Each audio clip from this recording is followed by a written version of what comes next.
What up, Laker Nation? It's your boy DTLF back with another video, man. Welcome to my Lakers fam out here, man. Schedule breakdown. Finally got home from a busy day, man. I'm finally gonna be able to break it all down. What's up, Max?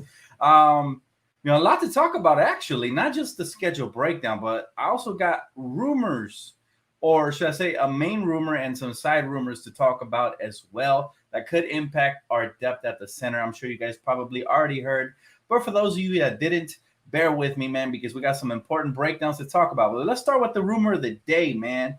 How about we start with the rumor of the day today? Hey, what's up, Sally? What's up?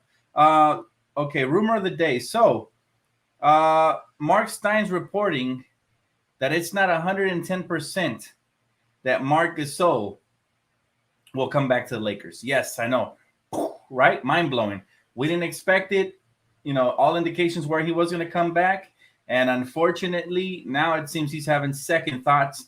Rumor has it he might want to finish his career out in Spain or maybe with another team. I don't know what the deal is. What's up, Laker girl? But yeah, bottom line is Marc Gasol is not a sure foot, to come back to the Lakers. And he has 1 year left on his contract. And it's just one of those things where that came out of left field, right? You would think he'd be really excited to compete for a championship. But I guess it probably isn't about that for him. Maybe he just wants to play heavy minutes towards the end of his career. I don't know. Either way, it might not just add up for us and him. So we might have to look elsewhere, which brings us to the next couple of rumors, right, that we have over here. Let me see if I can set that up. So as you guys may know or may not know, Lakers been working out players, right? Lakers been working out a couple players, actually. Recently – we had a workout with Isaiah Thomas, according to multiple reports, which a lot of people are iffy about. The other guys on this report are, I'm sorry, let me remove this right here. Okay, the other guys on this report are Darren Collison and Mike James. Chris Haynes reports that all worked out with the Lakers. All right, before I get even into the schedule, I want to break all this down for you guys because some of you guys might just be here for the rumors. So Isaiah Thomas, Darren Collison, Mike James. Who do you guys like? Sound off in the comments right now. I'm going to tell you my opinion on this. Okay. Now, if Marc Gasol leaves, this is all going to tie into it because I've also heard Paul Millsap's name surface. So I think he becomes my preference automatically if Mark decides not to come back. Now, as far as these guys go, supposedly the Lakers are looking for guard depth and wing depth as well. So I do like Mike James. I think he's probably the more, spry / like perfect fit as far as age, athleticism, and, shot making ability goes. But I am pulling for a part of me really wants Isaiah Thomas to get this. The one I'm least leaning towards is Darren Collison. He's been out of the league for a couple of times. I did not appreciate how my dog took Jeannie to dinner and, or should I say Jeannie took him to dinner, tried to convince him to hop on board a couple years back. And he just basically said no. So, that's for those reasons, I think I'm leaning towards Isaiah Thomas, but I wouldn't be mad at Mike James or Darren Collison, to be fair, because I feel like, either of those three would fit, to be honest with you, especially as a third string guard. Hey, what's up, Michael? My boy said, I got a PS5 today. Let's go. Hey, congratulations, brother. Welcome to the PS5 family. But now, obviously, today, the main news and the main rumor is, the main news of the day is obviously the schedule gets dropped. And I really haven't looked at it much. Like I said, I just got home. I took a quick little glance at it, because I wanted to I wanted to see how, if it was favorable or not. And right off the bat, I'm going to tell you guys, man, just looking at this right away, you see the schedule. Hopefully you guys can see it on your screen there. We got Golden State, Phoenix, and then it's a bunch of mostly inexperienced teams on this schedule, okay? We got Golden State, Phoenix, Memphis, San Antonio, Oklahoma City. Out of those 5 first teams, I expect at least 3 or 4 wins out of the first 5 games. And this is crucial for us, guys, because I feel like we have to get out of the gate early this season. Not like last year where we started off slow. With a schedule like this, it's very favorable to us, man. I like it. I really like it. Like so far, looking at the first 10 games, Golden State, Phoenix, Memphis, San Antonio, Oklahoma City, Cleveland, Houston twice, Oklahoma City again, Portland, And even the next 10 games, you got Charlotte, Miami, Minnesota, San Antonio, Chicago, Milwaukee, Boston, Detroit, New York, Indiana. Out of those first 20 games, I got us winning at least 15 out of the 20. Realistically, that could happen. At least. At best, we can go 18-2. Because the only real threats from the first 20 games are obviously Golden State and Phoenix, but I still think we're better than both of those teams. So I think those should be dubs. And then outside of that, San Antonio obviously always a threat because they got Popovich. Portland because they got obviously Damian Lillard. But outside of that, most of the teams we play, Miami, and Milwaukee, I'd say, and Chicago. Chicago got better.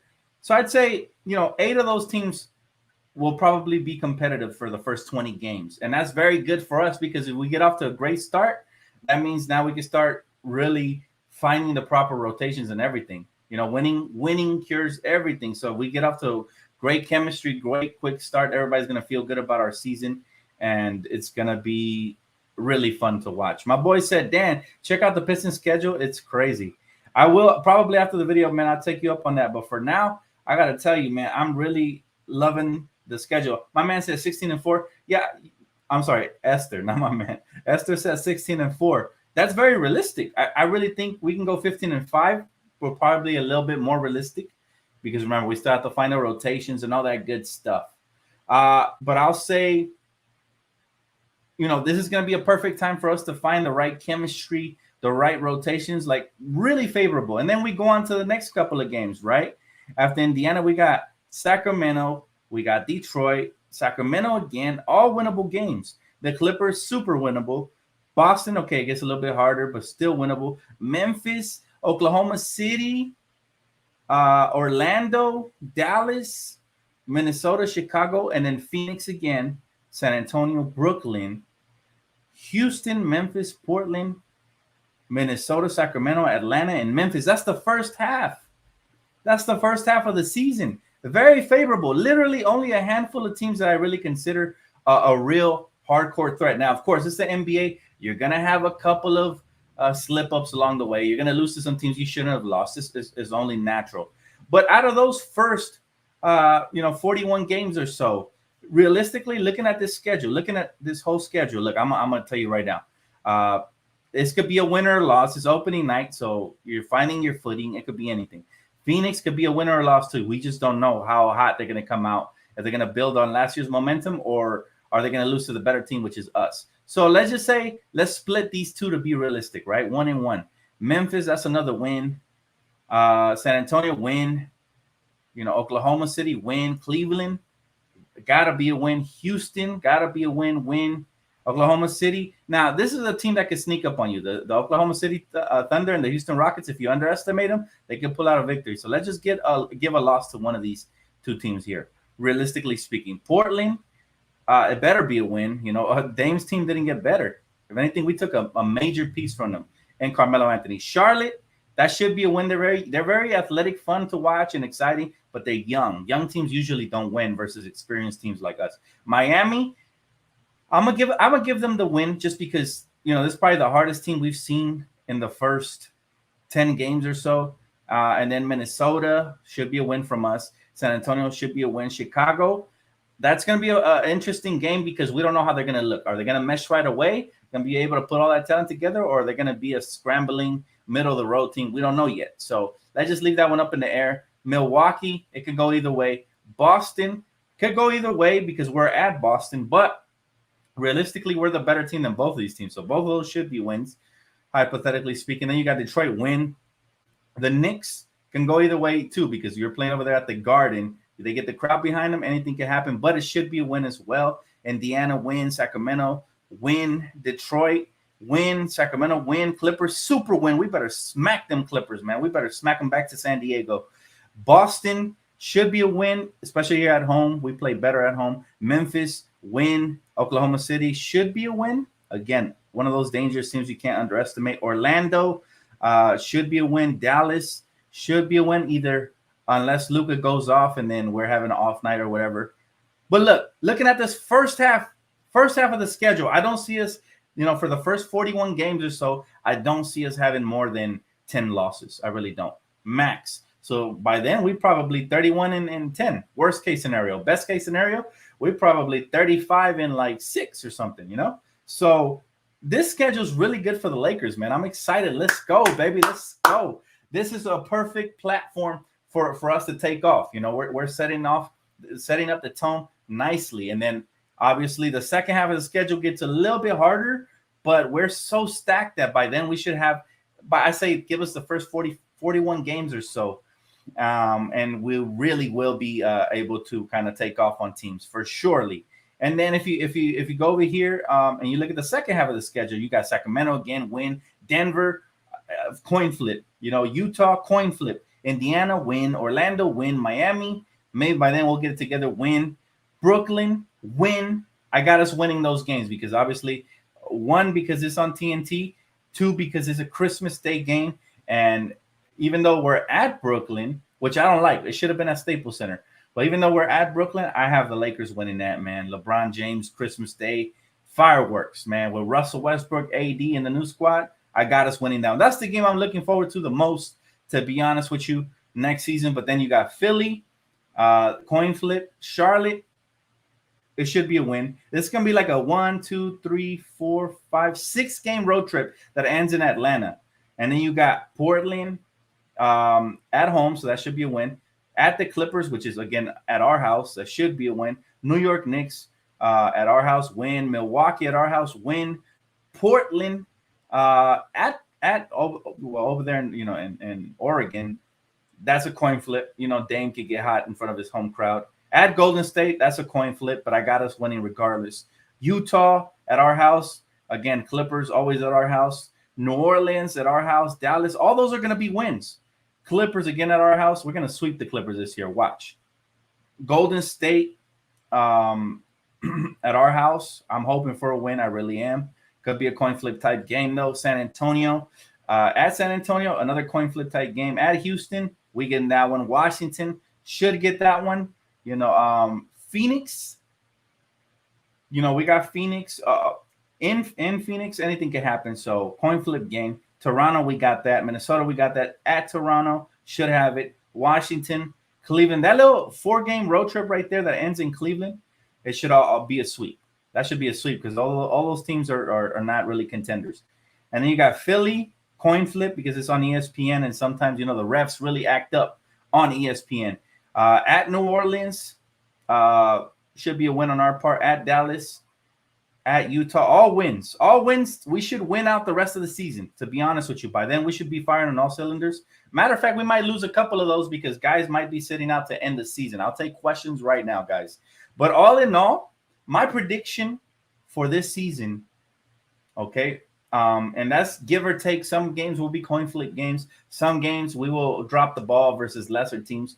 I say the Lakers win anywhere from 57 to 60 games. Could be better. Depends on health. But I got us winning. Yeah, I could see that. That's exactly my prediction. What Cap said, 16-22 is probably best case scenario. Worst case scenario, probably 55 games depending on injuries. But it's still really good for this season. I really like this schedule. If we can top 60, I'm ecstatic, man. If we can go, you guys said 62 and 21. Anything like that, super hype. By the way, your math doesn't make sense. That would be 83 games there, bro. But Esther got him at 57 and 23. That's realistic. That's all of that is realistic. I love it. Who do you think would be the sixth man for the Lakers? Kendrick Nunn. Without a doubt, I have Kendrick Nunn. You know what I'm saying? We lost the Pope. You know the joke everybody's saying. I don't want to be cliche about it, but we gained a Nunn. And you got to love it. He said, Dan, what's your prediction for the fourth quarter lineups? Fourth quarter lineup got to start with AD at the 5, my man. That's the secret weapon. You know, he's Weapon X. You guys know what I'm talking about. He's Weapon X. For those of you Marvel fans, Anthony Davis is Weapon X. If we pull him out at the right time, which is fourth quarters and most crucial moments in the playoffs, we will no doubt win this championship. All right, and we got to start building that. So my death lineup is AD at the 5, LeBron at the 4, Carmelo at the 3, at the 2. I still have either THC or Malik Monk, but it could be Wayne Ellington. I won't mind any of the 3 at the 2, and at the 1, Russell Westbrook. That's my death lineup. Yes, because Carmelo can give you buckets in clutch situations. And he's played a lot better defense towards the end of his career than he did early in his career. I love what he's doing. Who's our best shooter this year from the three? We don't know yet. It's up in the air. It could be Malik Monk. It could be Wayne Ellington. It could end up being Kendrick Nunn. Who knows? But it's in the air right now. If I had to bet my money on it, it's probably going to be Wayne Ellington. My top 5 teams in the West: Lakers number 1, Lakers number 2, Lakers number. No, I'm just playing. But Lakers number 1. I think depends on Golden State's health. Depends on how Clay looks. If he comes back healthy and they can mesh and incorporate the young pieces into their season early, then I'll have Golden State back at number 2. Okay, but if not, then you probably could see Utah up there or Denver. All right, but let's just say, hypothetically speaking, they mesh. Everybody's healthy. They got Draymond, obviously. They got Clay and Curry. Those are big 3. And then they got young pieces and some really good role players. Remember, people forget. They added Otto Porter Jr. That's going to make them better. They added Iguodala back, veteran leadership. So I still have Golden State at number 2 if healthy. I put Utah number 3. I'll put Phoenix number 4.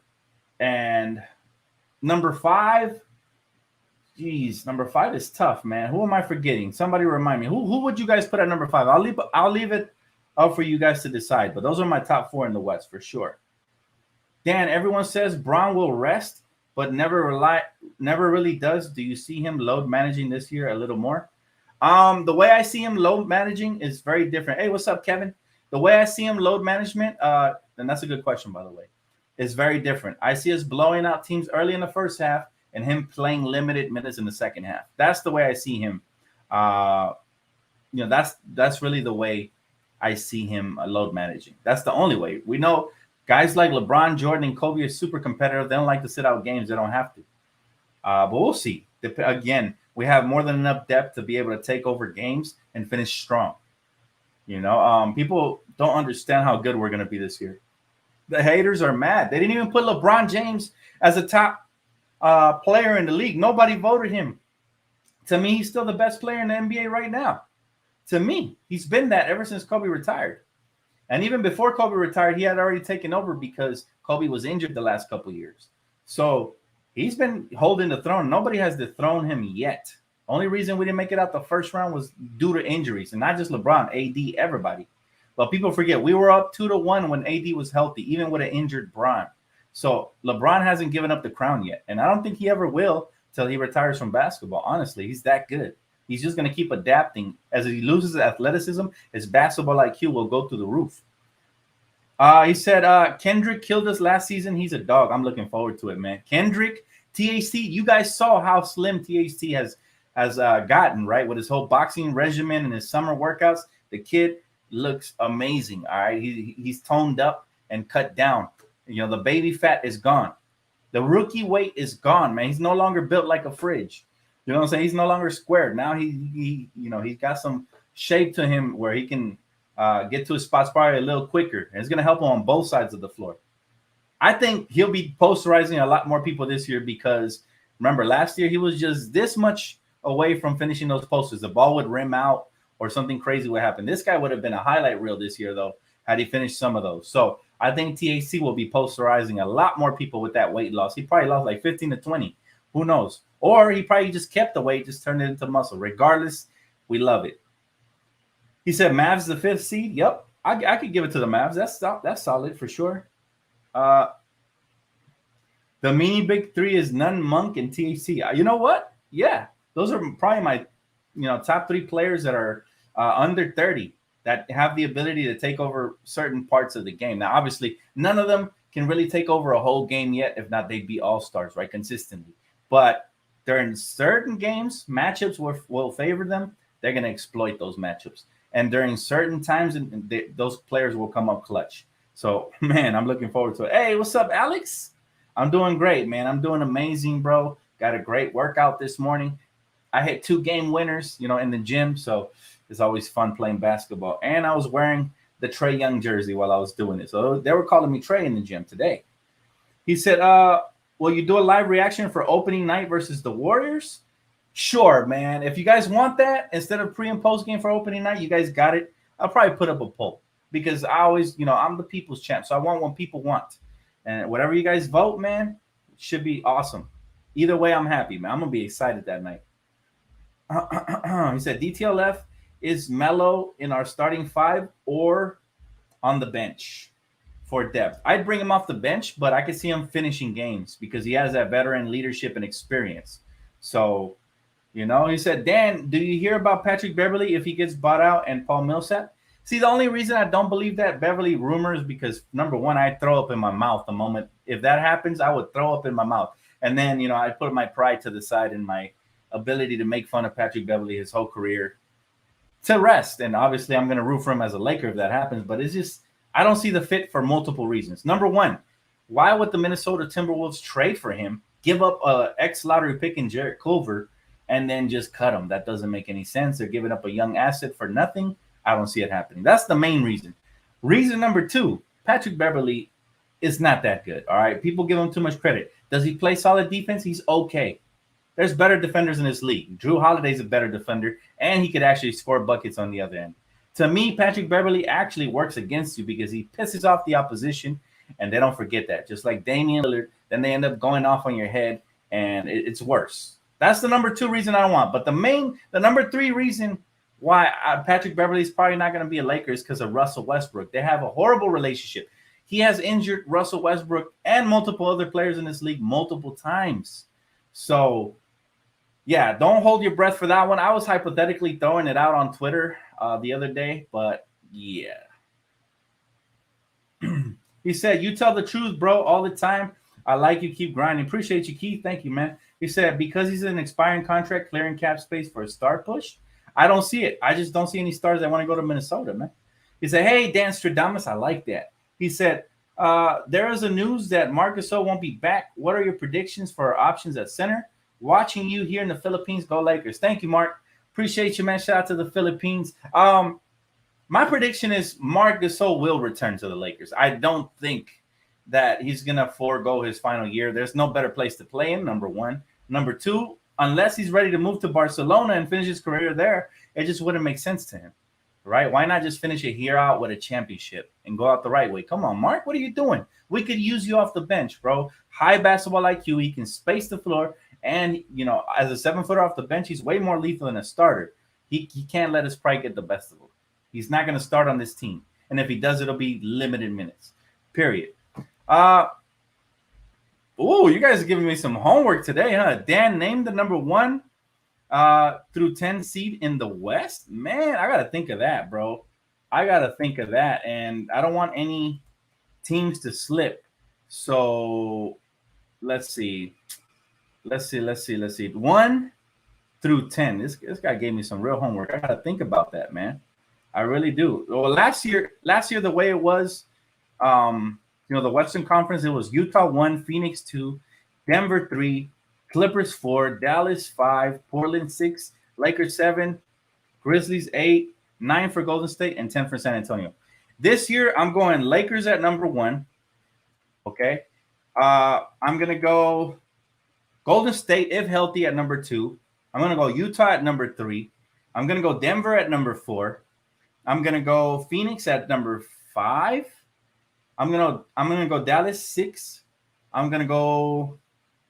Now I think this is gonna be the year for the Pelicans to make that jump. If not, they're pretty soon gonna lose their young stars. So I'm gonna go Pelicans at number 7. Now I told you guys they weren't gonna make it the last couple of years. Some of you believed me, some of you didn't. But this year I got Pelicans 7 or 8. But let's just say 7 for argument's sake. I'm gonna go Portland 8. Those are my top 8 teams in the West. Clippers are not making it. Not without Kawhi Leonard healthy, period. Okay, and that brings a lot of joy to me. And then the outside teams looking in that probably will fight for spots, probably Memphis, number 9.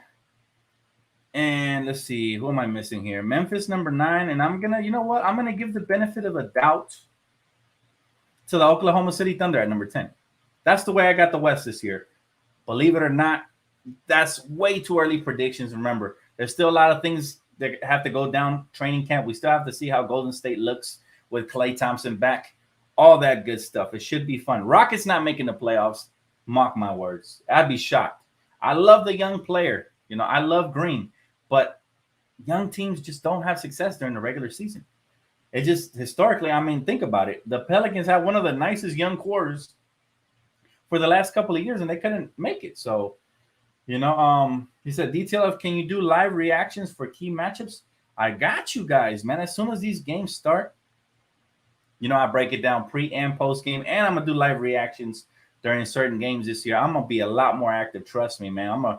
There's all kinds of things we got planned this year for the channel, so I'm doing this full time now. He said, Dan, who do you have winning the MVP?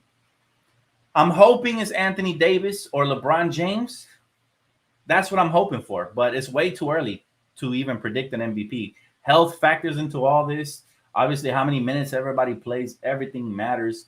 And this year, the wealth is going to be spread amongst players that have super teams like the Lakers. So it's harder for super teams to win MVPs. But LeBron was the MVP before he got injured last year. And then Solomon, punk-ass Hill, injures him. And, his season was over after that. He said, let's see. He said, man, if Sacramento Kings make it to the play-in tournament, they should build a statue of Luke Walton in the front of the arena. They're not going to make it, bro. As long as Luke Walton is there, no. They're not going to make it. Even if a Hall of Famer came out of retirement, they wouldn't make it, bro. Luke Walton's not a good coach at all. Thanks, Darius. I appreciate you, Darius. Thank you so much, brother. He said, no, Dan, we have 3 All-Stars. We can't have the MVP too. We can't because we're a greedy fan base and we're very spoiled. We're so spoiled that as soon as we start struggling with LeBron, we was out there in front of the Staples Center with pitchforks before we got LeBron, actually. So that's how spoiled we are. And yes, we can have our cake and eat it too. Shout out Laker Nation, man. We demand and expect greatness. Now, I'm not saying I'm predicting the MVP to come from the Lakers, but yes, it can happen. It could definitely happen, especially if 1 or 2 of the big 3 sacrifice and they feed the main guy, which could be Anthony Davis. Look out for that. AD or Luka? Ooh, Esther. Oh, my goodness. She coming with the heavy hitter questions today. Okay, AD or Luka. I love Luka Doncic, and he's a once-in-a-generational talent. I'll say that early on.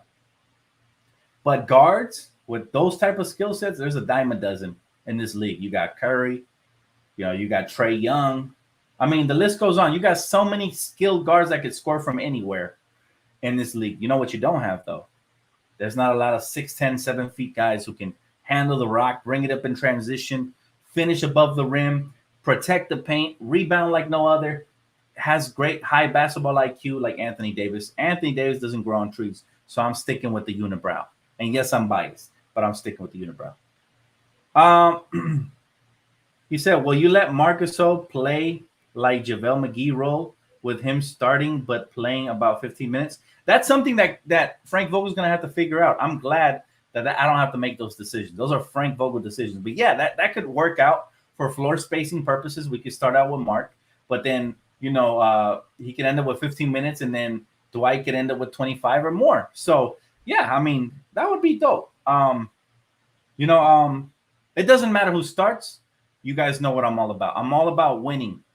All about winning, guys. So it's about who finishes and who finishes strong. So that's why I even have Melo in my death lineup, because yes, I think there's players on this team that are at this point of his career a little bit more, athletic, a little bit more gifted than Melo. But one thing Melo has that a lot of these other younger players don't is that clutch gene, that he can finish knocking down big shots, getting second chance points, putbacks. He can make a game-winning play here or there. Defensively, he can step up. He can crash the glass. There's a lot of things he could bring to the table as a veteran, as a Hall of Famer, that maybe some of those younger guys are still learning. So it's not about who starts, it's about who finishes. And I think Melo's going to bring great value even in that. I don't think we've given him enough credit. We've talked about Malik Monk, Kendrick Nunn, THT improving over the summer. Obviously, Russell Westbrook, the most talked about new Laker addition. But the one player we're leaving out is Carmelo Anthony, all right, because he has 37, so understandably so. But with great age comes great experience, right? And so he's going to have some offensive and defensive responsibilities down the stretch of games. I wouldn't be shocked if he's finishing off games under Frank Vogel. Remember, Frank Vogel loves his veterans. And so I think Carmelo Anthony did an excellent job of recreating himself in Portland to have a second life in the NBA because a lot of people thought he was a ball hog. They thought his ego was too inflated. They didn't want to give him another chance. Portland gave him that chance, and he did exactly what Dwight did for the Lakers, which was resuscitate his career and give himself a second life as a role player. So Melo is a very good role player. Not only can he shoot, but he can attack the rim. Again, he can crash the glass. He can help us do the little things to win games down the stretch. He said, I know he's a free agent, but JaVale's going to the Suns is just disappointing. The Suns aren't a threat this year. Don't worry about Phoenix. That little flame is about to die down. They were full of themselves last year. They were shimmying and dancing.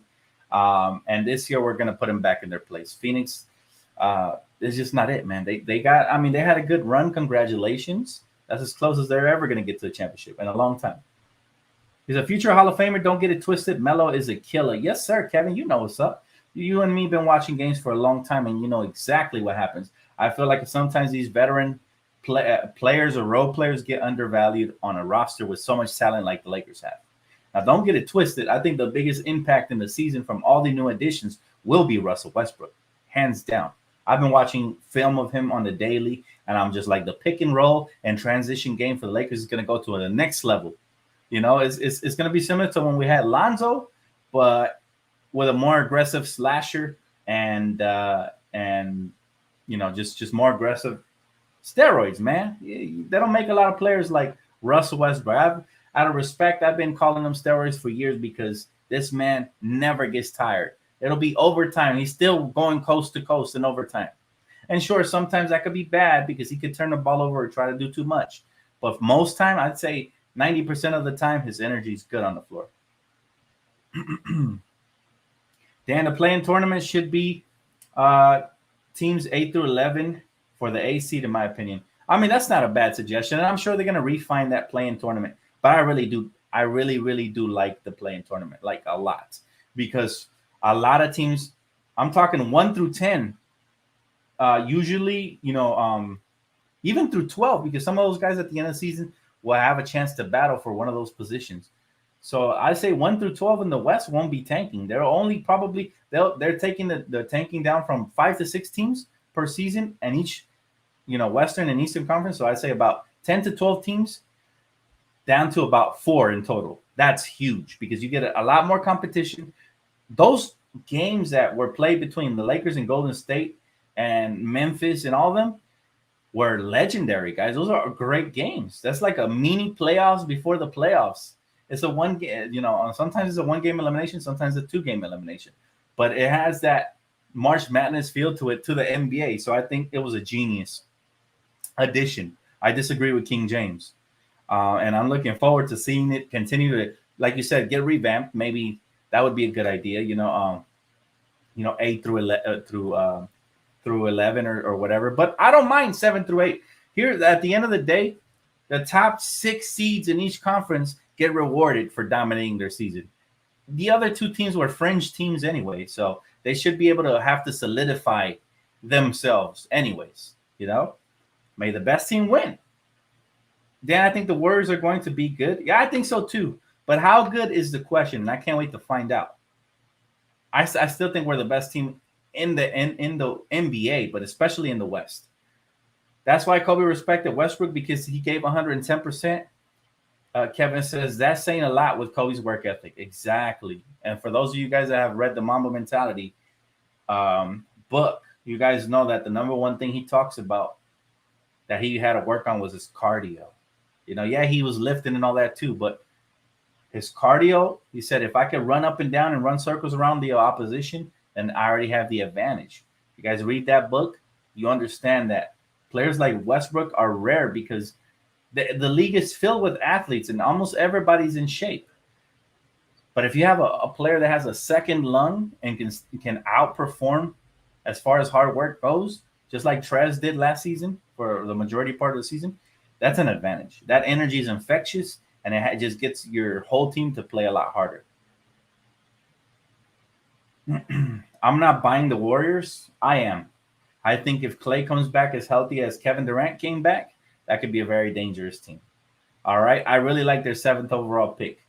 I still haven't learned his name, so I won't even try because there was an inappropriate version of that was going on in the web, and I I want to sound anything close to it. But that number 7 pick is nice. Moses Moody, number 14 pick, is solid.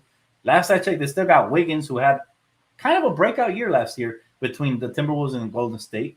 And they just got better overall. James Wiseman's coming back healthy, so there goes the size.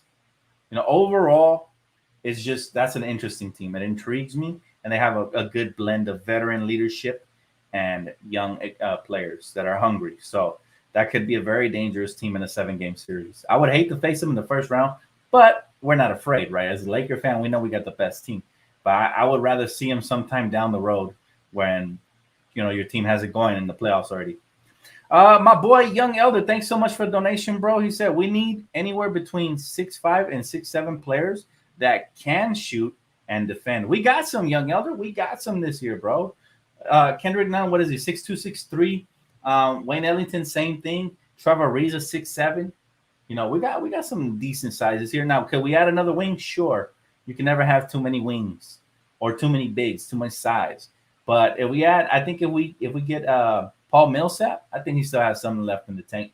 He's an undersized big who can space the floor, even play some center at times, and play solid defense. So he would be a good addition. I forget about Kent Bazemore. There's your 6'5" guy right there. So we have some pieces that we just throw together and we got to figure out. Now, I can't wait till training camp because that's when we start getting word about what this starting lineup is looking like, who's running with the first unit, the second unit, all that stuff. You know what? You guys know that we're diehard basketball junkies, so we need to hear everything from how many reps said players getting in the summer till training camp. Oh, man. I just can't wait till it starts, right? So around the corner, guys. We got about a month before we start really hearing all this stuff. I can't wait for media day. I can't wait for all this stuff to come up. How many Lakers players do you think will hit over 100 threes in the regular season? I have no clue. To me, I don't worry too much. I'm not the fan that worries so much about threes like other fans. Remember, the year we won the championship in the bubble, we weren't one of the best three-point shooting teams. Matter of fact, they were saying we couldn't hit nothing, right?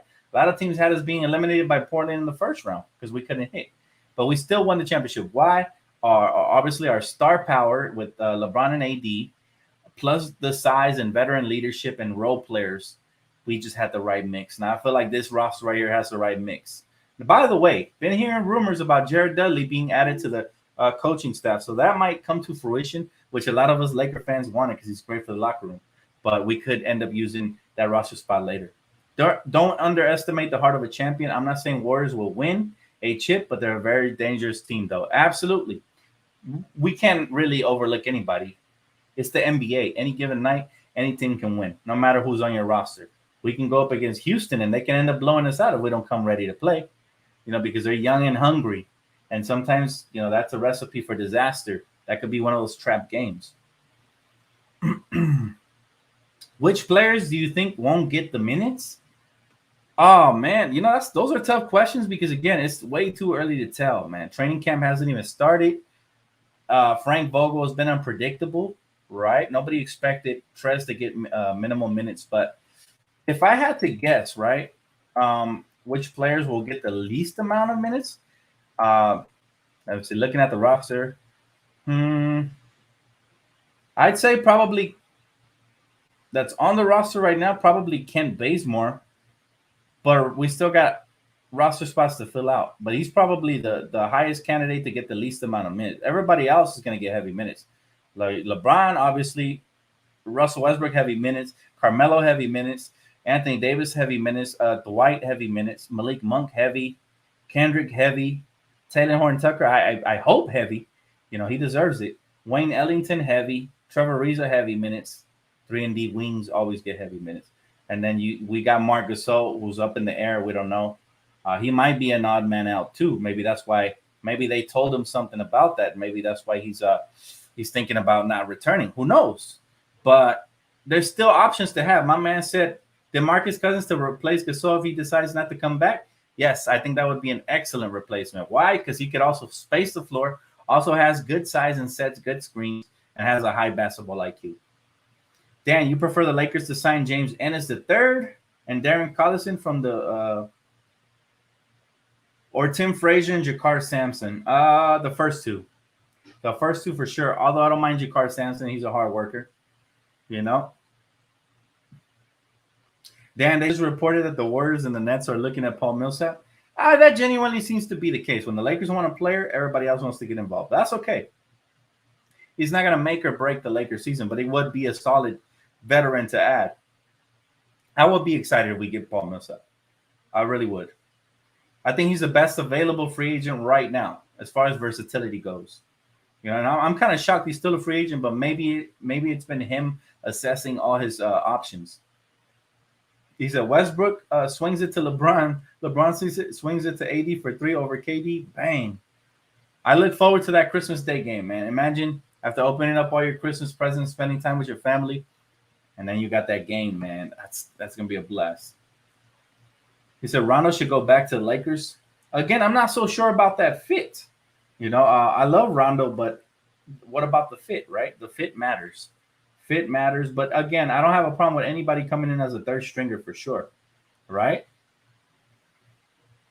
Because I feel like James Ennis and Darren Collison are better defenders for sure. But Darren Collison's been out of the league for a couple years. Would you take Taco Fall? He has great size, man, but he's very immobile, and that gets exploited. You can only use him in situational matchups, kind of like the way they use Boban, but except Boban is more skilled and could actually space the floor with mid-range jump shots. So I like his size. What is he, 6'4", 6'5"? I mean 7'5", but he's just like a statue out there, man. You don't want people running circles around him and exploiting you defensively. But again, I wouldn't be mad because it's not going to get heavy minutes. You know. Maybe McGee if they buy him out during the season. Now McGee won't be bought out. He's very serviceable. You know, even though he could be a knucklehead at times, and in the playoffs he can play really weak sometimes. He's still a regular season guy that holds high value, so he won't be bought out. I'd be shocked. I just hope the Warriors don't ever get Dame. That could happen, Max. That could happen. And I agree with you. They get Damian Lillard, they become a different animal. They have all the trading pieces. If Damian gets tired halfway through the season because, Portland started off in a crappy way, then that's some probability that could end up coming to fruition. I hope it doesn't happen. Hey, what's up, Gio? Dan, we lost a bit of defense. How about if they go after Frank Ntilikina, good defender and also young? We don't need any more vets. Already have enough. I would prefer Avery Bradley over Frank Ntilikina. I also like the Knicks. They're my second favorite team in the league. For a long time, they've been that. And I've watched Frank Ntilikina play. Now, Frank Ntilikina is like a poor man's Iman Shumpert because Iman Shumpert actually had offense. Frank Ntilikina has no offense. And it's hard to keep him out there on the floor because people just sag off of him and force him to shoot threes. He went like a 10-game stretch without hitting a three last season, I think. So, yeah, I don't want a player like that. I prefer Avery Bradley, who actually is a mid-range shooter but can knock down threes from time to time. And he's a way better defender, in my opinion. But that's going to wrap it up for me, guys. Thank you so much for joining me for this quick schedule breakdown. I don't want to do it like last year where I count every single win and loss. I just kind of wanted to give you guys a rough estimate. These things are never accurate. Injuries happen, trades happen, all kinds of things shift, the momentum of the season. So it's a wait and see approach. And also, I think we have a very favorable schedule. So I am happy to report that to you guys and let you guys know that if anything breaks, you know where to find me, man. If Paul Millsap or Isaiah Thomas or anybody gets signed, I'm going to be right here to break it all down for you guys and react live. But most likely, if no news comes from here to the next month or whatever, I'll find little videos to make here and there. But most likely, this will be my last video in a week or more because my schedule is busy right now, man. I'm training for this league I'm in. And not only that, but I don't expect there to be a lot of breaking news Lakers-wise. But still, keep it locked.